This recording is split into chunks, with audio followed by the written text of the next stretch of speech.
আপা, আপনার বিয়ে তো দুইটা। দেখছো আমার দুটো বিয়ে হবে। ঘোড়ার ডিম, সব মেয়েদের হাত ধরার ধান্দা। এটা নিয়ে অনেক লেখাপড়া করছি স্যার। হাতের রেখাই ভবিষ্যৎ। এই যে হাতের রেখা, এগুলো কোত্থেকে আসে স্যার? আর বাচ্চা যখন মায়ের গর্ভে থাকে তখন হাত মুঠা করে রাখে। মুঠা করে রাখার ফলে হাতের তালুতে ভাঁজের সৃষ্টি হয়। সেই ভাঁজগুলোই হলো রেখা। এই যে আপনার এই রেখাটা বলতেছে যে আপনার হাতে অনেক ধন সম্পদ আছে, অনেক টাকা পয়সা আছে, কিন্তু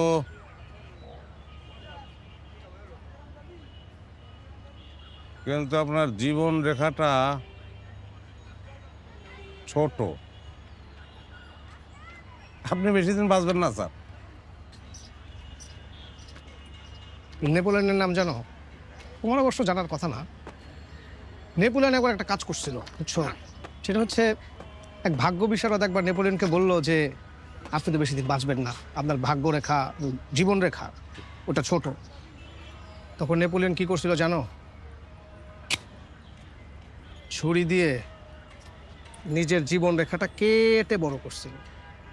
তারপর বলছিল, আমার ভাগ্য আমার হাত।